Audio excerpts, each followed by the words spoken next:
Hello, my name's Dr. Carl Jones. I'm a senior lecturer in computer games development at the University of South Wales.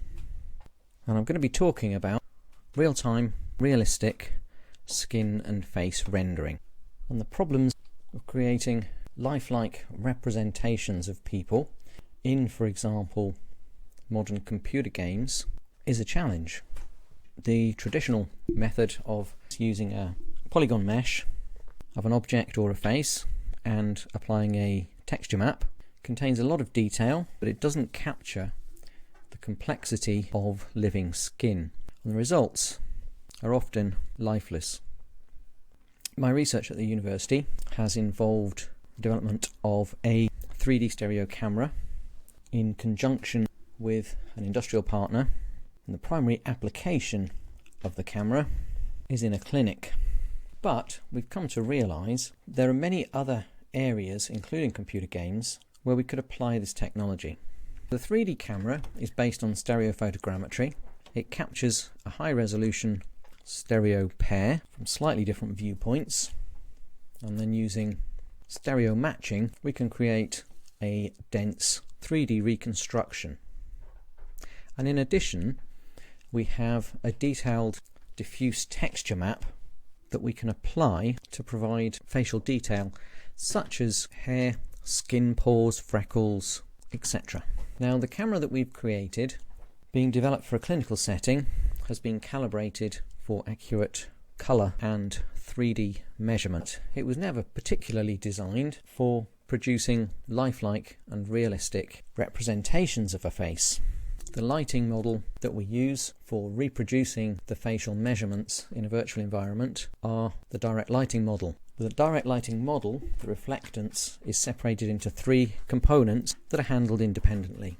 We have an ambient light factor, which takes into account the colour recovered from the texture map and a constant background illumination colour. We then have a diffuse component, which accounts for the surface scattering of light and requires a normal to the surface and a direction of a light source. Given those two vectors and some information about the colour of the object and the colour of the illumination, we can approximate the surface scattering.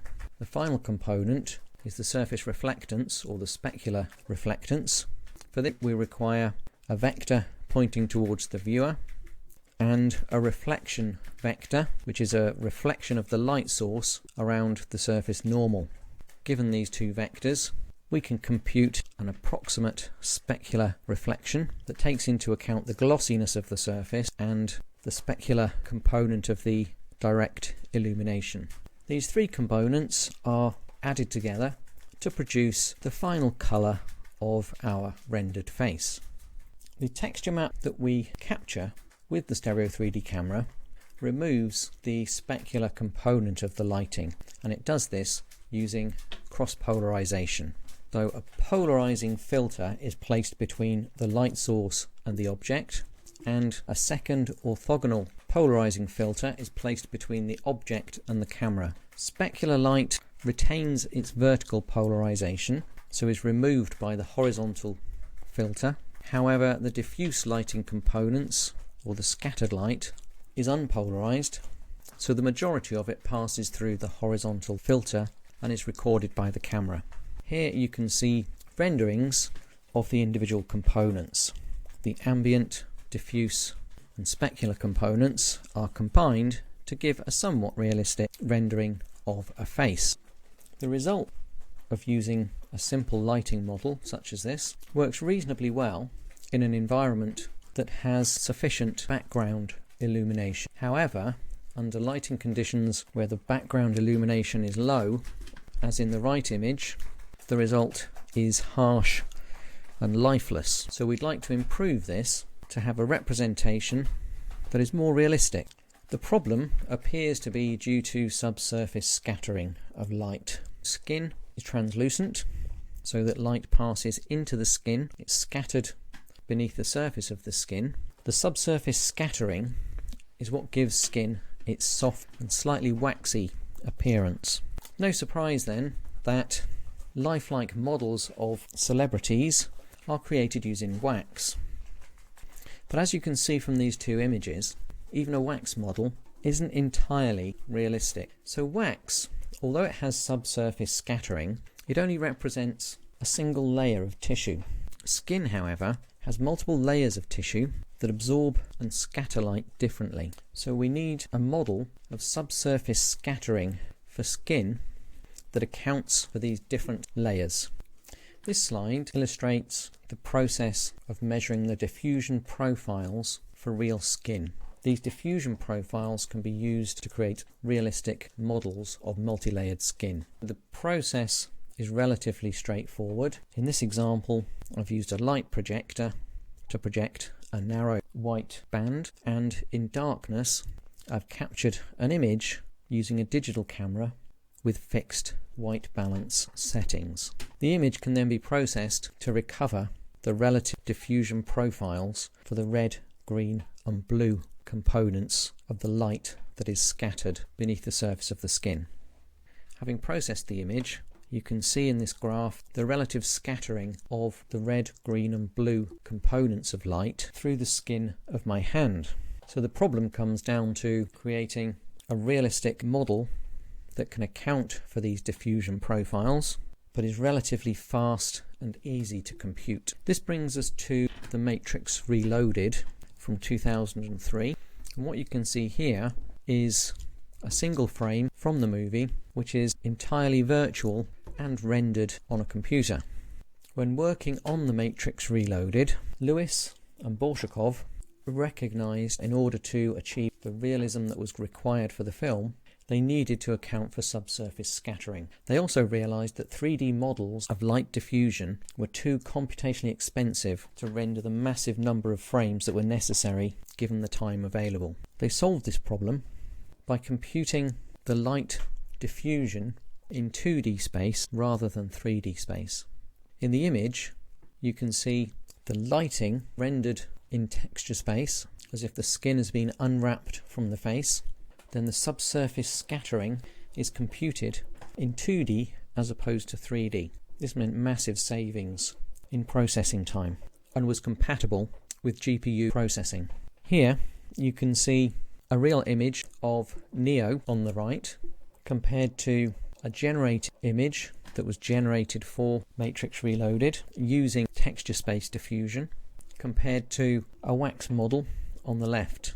It's quite clear that the texture space diffusion method generates a lifelike representation of Keanu Reeves.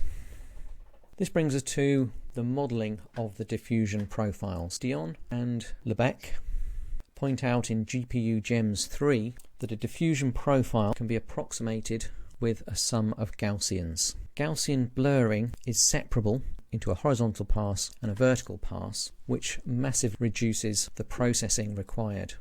Consider, for example, a 100 by 100 image that is blurred in a single pass by a 10 by 10 kernel, which requires 1 million texture reads. If the same image is processed in 2 passes, the number of reads in this example is 200,000. As this is scaled up to larger textures, the impact is significant. On the left of this slide, you can see the variances for the Gaussian blurs that Dion and Lebesgue used in their GPU Gems article, and on the right is a summary of the entire process of blurring the irradiance texture in texture space and linearly combining the irradiance textures and finally applying specular lighting. In this image, on the left you can see a model rendered using texture space diffusion under white light. In the adjacent image you can see the model rendered under red light, then green light and then blue light, and on close inspection it's clear that under red light the rendering appears much softer and more blurred, whereas under green and blue light the light is diffused significantly less, so the images on the renderings appear sharper.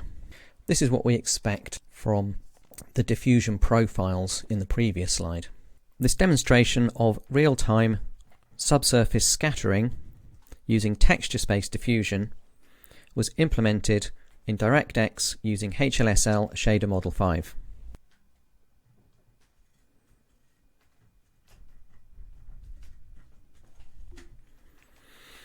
The effect here is subtle, so I'm going to exaggerate the effect so you can see it more clearly.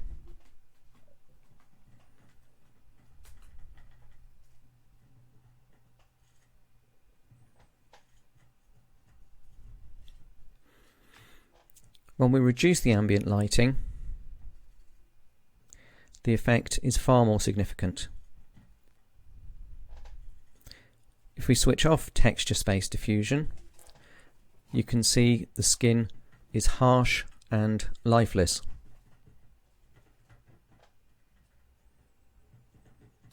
When we switch texture space diffusion back on, you can see, particularly in the red channel, that the skin appears soft and diffuse. You can see the light being transmitted via subsurface scattering, entering at one point and exiting the skin at a point a little distance away. When we bring the lights back up, the appearance remains lifelike in different lighting conditions.